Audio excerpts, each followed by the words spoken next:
Halo mahasiswa sekalian, di video kuliah fisiologi tanaman ini, saya akan menjelaskan mengenai fotosintesis. Silahkan disimak ya.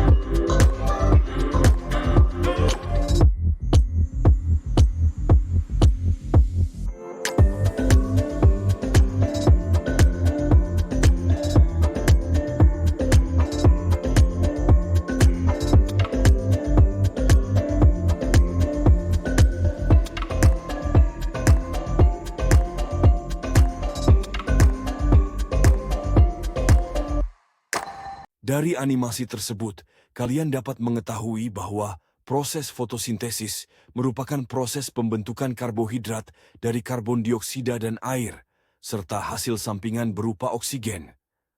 Proses ini berlangsung pada bagian tanaman yang berwarna hijau atau yang mengandung klorofil dengan bantuan sinar matahari. Kloroplas merupakan organel plastida yang mengandung pigmen hijau daun, klorofil. Sel yang mengandung kloroplas terdapat pada mesofil daun.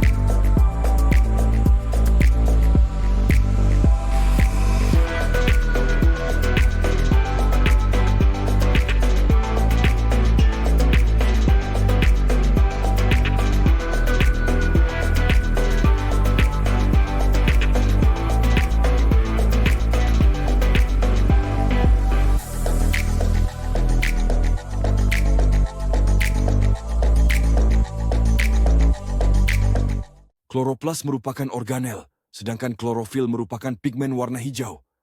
Kloroplas terdiri dari 40 hingga 50% protein, 25 hingga 30% fosfolipida, 5 hingga 10% klorofil, 1 hingga 2% karotenoid, 5% RNA, dan sedikit DNA.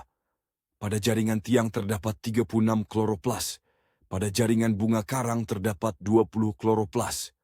Kloroplas terdiri dari grana, yaitu tempat reaksi yang membutuhkan cahaya, dan stroma, yaitu tempat terjadinya reaksi gelap atau tanpa cahaya.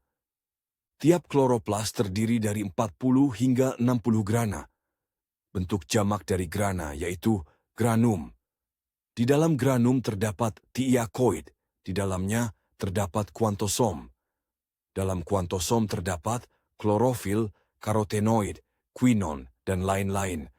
Klorofil terdiri dari klorofil A dan B. Klorofil A yang berwarna hijau tua dan klorofil B yang berwarna hijau muda. Cahaya merupakan faktor penting dalam proses fotosintesis. Keberadaan cahaya dapat mempengaruhi laju fotosintesis. Faktor cahaya terdiri dari spektrum, intensitas, dan lama penyinaran. Semakin baik kualitas cahaya, maka fotosintesis akan semakin maksimal. Spektrum cahaya fotosintesis adalah cahaya yang memiliki panjang gelombang 400 hingga 700 nanometer. Spektrum cahaya ini disebut juga sebagai radiasi aktif fotosintesis. Spektrum cahaya yang paling baik untuk fotosintesis adalah merah dan biru. Sementara itu, spektrum cahaya kuning dan hijau kurang efektif untuk fotosintesis. Berikut ringkasan proses fotosintesis. Fotosintesis merupakan reaksi oksidasi reduksi, air dioksidasi, dan CO2 direduksi menjadi karbohidrat. Fotosintesis terdiri dari dua tahap reaksi. Pertama, reaksi terang, yaitu memerlukan cahaya, berfungsi merubah energi matahari menjadi daya asimilasi, dan energi dalam bentuk ATP dan NADPH. Kedua, reaksi gelap, tidak memerlukan cahaya, berfungsi mereduksi karbon dioksida menjadi karbohidrat dengan energi dari ATP dan NADPH. Fotosistem adalah unit fungsional yang berfungsi untuk menyerap dan memindahkan energi cahaya matahari. Fotosistem 1 atau PS1 terdiri dari klorofil A, klorofil B, karotenoid dengan pusat reaksi P200. Setiap P700 dikelilingi 300 hingga 400 klorofil.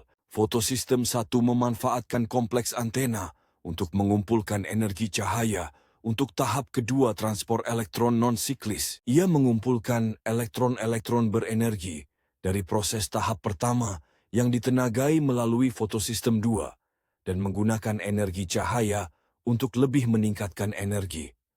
Elektron-elektron tersebut guna mencapai tujuan akhir, yaitu menyediakan energi dalam bentuk koenzim-koenzim tereduksi untuk siklus Calvin. Fotosistem 2 atau PS2 adalah kompleks protein dan pigmen yang menyerap cahaya matahari untuk melepaskan oksigen. Fungsi fotosistem 2: memisahkan muatan melintasi membran, mengoksidasi air untuk menghasilkan oksigen, menyumbangkan elektron ke dalam rantai transfer elektron fotosintesis, menyimpan proton ke dalam lumen tilakoid. Fotosistem 2 mengandung jenis klorofil A yang sama seperti fotosistem 1, tetapi dalam lingkungan protein yang berbeda dengan puncak penyerapan pada 680 nanometer, atau disebut P80. Protein pengikat untuk PS2 jauh lebih kecil daripada PS1, sekitar 47.000 dibandingkan dengan 110.000. Protein ini beresonansi dari energi yang ditransmisikan oleh sekitar 250 klorofil A dan B dalam jumlah yang sama. Inti protein ini mengandung xanthofil tetapi tidak mengandung beta-karoten. Dalam proses fotosintesis, fotosistem 2 terjadi sebelum fotosistem 1. Fotosistem 2 merupakan fotosistem pertama dalam jalur aliran elektron. Fotosistem 2 menyerap cahaya dengan panjang gelombang 680 nanometer. Fotosistem datu menyerap cahaya dengan panjang gelombang 700 nanomer. Fotosistem 1 bergantung pada elektron yang dibebaskan oleh fotosistem 2. Reaksi terang memiliki beberapa tahapan, yaitu 1. Aktivasi klorofil. Klorofil menyerap energi cahaya matahari dan melepaskan elektron. 2. Fotolisis air. Elektron yang dilepaskan memecah air menjadi ion hidrogen, elektron, dan oksigen.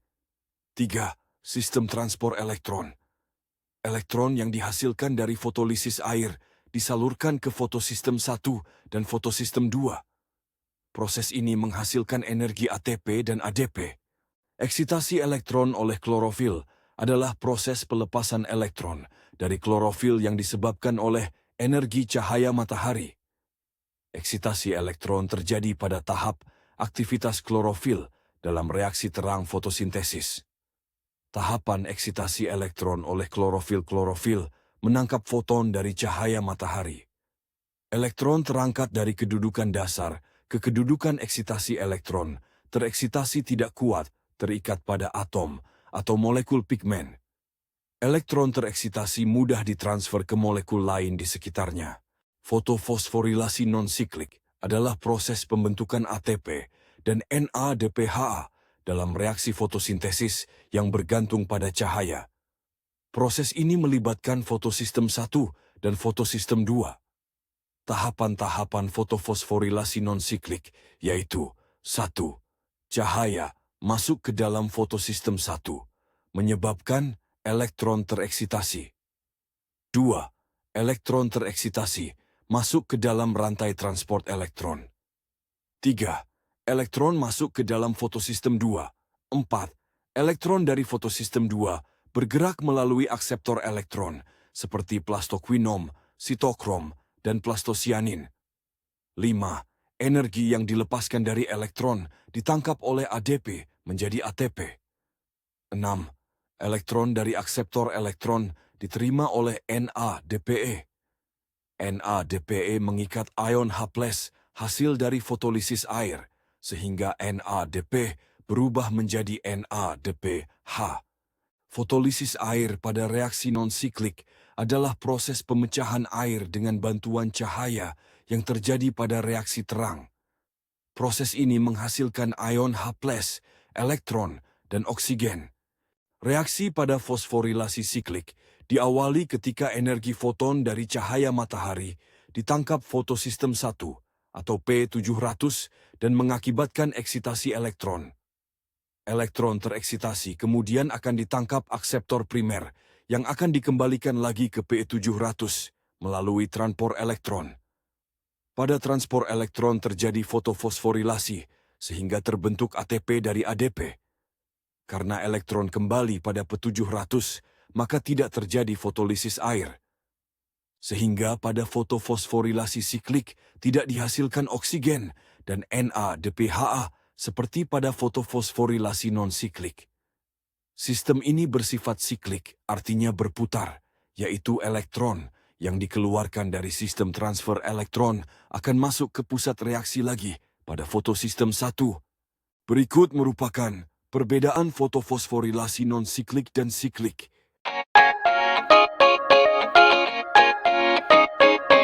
Demikian materi mengenai fotosintesis kali ini.